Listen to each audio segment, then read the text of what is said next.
கோவையில் எஸ்பி மேலே பாலியல் தொடர்பாக கேஸ் போடுறாங்க. அண்ணா நல்ல பேர் அதை கேட்டிங்கண்ணா. அண்ணா இது எவ்வளோ கேவலமான செயல்னாங்கன்னா, அக்டோபர், நவம்பர், டிசம்பர், ஜனவரி 2025 அக்டோபரில் ஃபர்ஸ்ட் அந்த காவல்துறை பெண்மணி 45 வயது ஆகக்கூடிய சகோதரி மீது பாலியல் வன்கொடுமை அக்டோபர் 2025 நடக்குது. நவம்பர்ல நடக்குது, டிசம்பர்ல நடக்குது, ஜனவரி 2026 நடக்குது. அதுக்கப்புறம் அவங்க கம்ப்ளைண்ட் கொடுக்குறாங்க. அதுக்கப்புறம் காவல்துறை டிஐஜி தலைமையில் ஒரு இன்டர்னல் குழு போட்டு அவங்க விசாரிச்சு பிப்ரவரி 12ஆம் தேதி அந்த எஸ்பியை பணிநிலை நீக்கம் செய்யறாங்க. எப்பன்னா பிப்ரவரி 12 பணி நீக்கம் செய்யறாங்க. ஒரு காவல்துறை பெண்மணியின் மீது தன்னுடைய அறையில அபிஷியல் ரூம்ல கை வைத்த ஒரு எஸ்பிய அக்டோபர், நவம்பர், டிசம்பர், ஜனவரி, அதுக்கப்புறம் இன்டர்னல் கம்ப்ளைண்ட், அதுக்கப்புறம் பிப்ரவரி 12 சஸ்பென்ஷன், மார்ச் 12ஆம் தேதி இந்த அம்மா அவர் மீது எந்த நடவடிக்கையும் எடுக்கவில்லை என்று சொல்லி இந்த 45 வயதான நம்முடைய சகோதரி காவல்துறையில் இருக்கிறவங்க மார்ச் 12 போய் அவங்க போலீஸ் ஸ்டேஷன்ல கம்ப்ளைண்ட் கொடுத்ததுக்கு அப்புறம் ஆக்ஷன் எடுக்கிறாங்க. ஸோ தமிழக காவல்துறை திமுக ஆட்சியில் எவ்வளவு கெட்டு போயிருக்குங்கிறது இது ஒரு உதாரணம். உங்களுக்கு அந்த அம்மா கம்ப்ளைண்ட் கொடுத்துறாங்கன்னா நேரா நீங்க போலீஸ் அனுப்ப வேண்டியதானே. இன்னைக்கு தனிநபர் எத்தனை பேருக்கு வீட்டுக்கு போலீஸ் அனுப்புறீங்க? கரூர்ல செந்தில் பாலாஜி மாதிரி ஒரு ஆள் அதிமுக யாராச்சும் தும்புனா, திமுக பாஜக யாராச்சும் தும்புனா வீட்டுக்கு போலீஸ் வர்றாங்க. அக்டோபர்ல அனுப்பல, நவம்பர்ல அனுப்பல, டிசம்பர்ல அனுப்பல, ஜனவரியில் அனுப்பல. பிப்ரவரி 12ஆம் தேதி அவர் மீது குற்றம் நிரூபணம் ஆயிருச்சு. அவரை சஸ்பெண்ட் பண்ணும் டிஐஜி இன்டர்னல் ரிப்போர்ட் கொடுத்து சஸ்பெண்ட் பண்றாங்க. அப்பவும் போலீஸ் அனுப்பல. அப்ப பிப்ரவரி ஃபுல் எஸ்கேப் ஆனவர் மார்ச் 12ஆம் தேதி தான் கைது பண்றாங்க. 12ஆம் தேதிக்கு மேலேனா காவல்துறை எப்படி கெட்டு போயிருக்கிறது திமுகவினுடைய ஆட்சியில் ஒரு சாட்சி. அதனால் சம்பந்தப்பட்ட உயரதிகாரிகள் மீது நடவடிக்கை எடுக்கணும் அப்படிங்கிறது எங்களுடைய வாதம். இதுல யாரெல்லாம் இன்ஃபர்மேஷன் தெரிஞ்சு ஆக்ஷன் எடுக்காம வெறும் ப்ரொசீஜரல் சஸ்பென்ஷன் போனாங்களோ அவர்களின் மீதும் தவறு இருக்கு. உங்க போலீஸ் இலாக்கால இருக்கக்கூடிய ஒரு பெண்மணியை உங்களால ப்ரொடெக்ட் பண்ண முடியலன்னா சாதாரண பொதுமக்கள் எங்க நீங்க ப்ரொடெக்ட் பண்ண போறீங்க? இதெல்லாம் தமிழக மக்களுக்கு சொல்லவே இல்லைங்கண்ணா.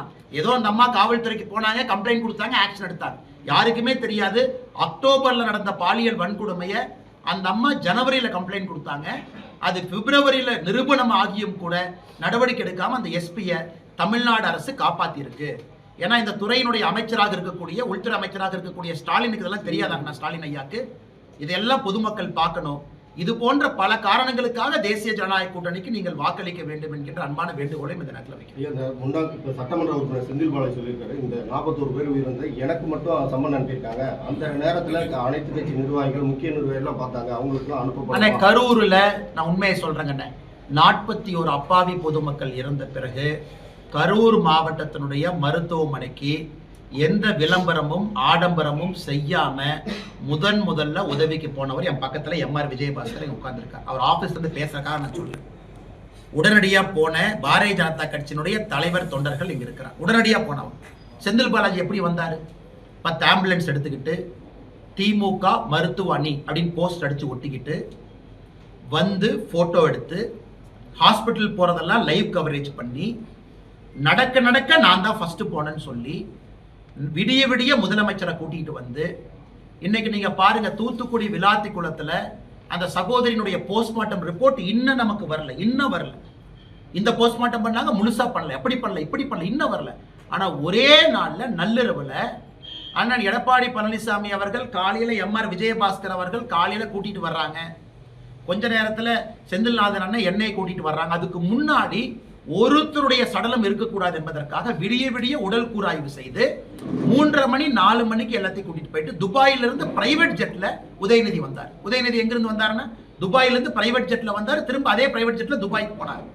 இதெல்லாம் பார்த்தா நமக்கு சந்தேகம் வரலையாங்கன்னா, எந்த ஒரு போலீஸ் மேன், ஒரு காமன் சென்ஸ் இருக்கக்கூடிய ஒரு போலீஸ் அதிகாரி, கொஞ்சம் கிரைம் நாலேஜ் இருக்கக்கூடிய போலீஸ் அதிகாரி, காமன் சென்ஸ் இருக்கிறவங்களுக்கு சந்தேகம் வராதாங்கன்னா, எங்கேயாச்சும் விஜயபாஸ்கர் அண்ணன் போய் நான் தான் ஃபர்ஸ்ட் போனேன், நான் தான் பண்ணேன் அப்படின்னு சொன்னாரா?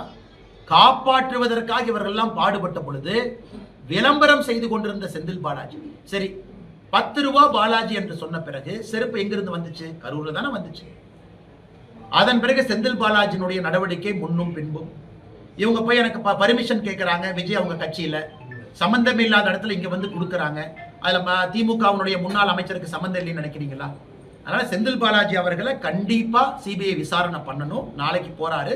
ஆனால் ஒரு வாரமாக பதறிட்டு இருக்காரு எனக்கு தெரியல. ஒரு வாரமாக ரொம்ப பதறாரு. பத்திரிகையாளர் நீங்கள் கேள்வி கேட்டால் சலன் உங்கள் மேலே பாயறாரு. நீங்கள் ஏதாச்சும் இந்த மாதிரி கேள்வி கேட்டால் மூஞ்சி ஒரு மாதிரி வச்சுக்கிறாரு. அதனால் சிபிஐ விசாரணைக்கு போயிட்டு வரட்டும், உண்மை வெளியே வரட்டுங்க. முதல் கருத்து கணிப்பு அதிமுக வெற்றி பெறும் சார். ஆனால் சரியான கருத்து கணிப்பு. ஏன்னா அந்த மேட்ரிஸ் போல் அவங்க பீகாரில் ரொம்ப அக்யூரேட்டாக ப்ரெடிக்ட் பண்ணாங்க. ஆனால் பீகார் எலெக்ஷனை பொறுத்த வரைக்கும் ப்ரெடிக்ட் பண்ணவங்க எல்லாமே தவறு. ஆனால் பீகாரில் லேண்ட்ஸ்லைடு வின்.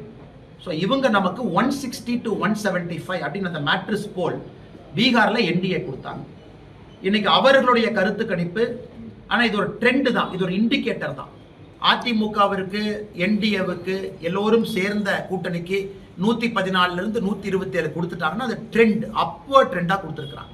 அதனால் நிச்சயமாக நம்பர் இன்னும் மேலே தான் போய் முடியுங்கன்னா, ஏன்னா இந்த கருத்து கணிப்பு நிச்சயமான, இதுக்கு முன்னாடி சொன்னீங்க சி ஓட்டர் சர்வே, முதலமைச்சர் இந்தியனுடைய சர்வேக்கு போனாங்க. இப்போ விஜயபாஸ்கரன் கூட மேலே கூட்டத்தில் பேசினாங்க, இந்த பாதி சர்வேவை நம்பாதீங்க. சி ஓட்டர் சர்வே, முதலமைச்சர் ஸ்டாலின் ஐயா சொல்றாரு, சி ஓட்டர் பார்த்தீங்களா, நமக்கு 45% கொடுத்துருக்காங்க பார்த்தீங்களா. சி ஓட்டர்ல மொத்தமா பங்கேற்றவங்களே 5000 பேர். தமிழ்நாட்டில் 5,65,00,000 பேர் இருக்கக்கூடிய ஒரு தமிழகத்துல 5000 பேர்த்த சர்வே எடுத்து சி ஓட்டர் போடுறான் இந்திய டுடேல. அது ஒரு சர்வே நம்பிக்கிட்டு ஸ்டாலின் ஐயா அதை போய் உட்கார்ந்து இந்தியனுடைய கான்க்ளேவ்ல பேசுறாரு. 5000 பேர் கொடுத்தா, அதில் பாதி பேர் ஆன்லைன்ல கொடுத்தான். அதனால் தமிழகத்துல இன்னைக்கு வந்திருக்கக்கூடிய சர்வே ஒரு நம்பகத்தன்மை வாய்ந்தது. காரணம், இதற்கு முந்தைய சர்வே வந்த மாதிரி இது ஒரு ட்ரெண்ட் மட்டும்தான். இது கண்டிப்பா ஒரு அப்வர்ட்ல போய் தான் நிற்கும். இது ஒரு ட்ரெண்ட், மேலே போகுதுன்னு காட்டுது. நிச்சயமா ஒரு மிகப்பெரிய வெற்றி நமக்கு கிடைக்கும். அதனுடைய ஆரம்ப கட்ட சர்வேவாகத்தான் அதை நான் பார்க்கிறேன்.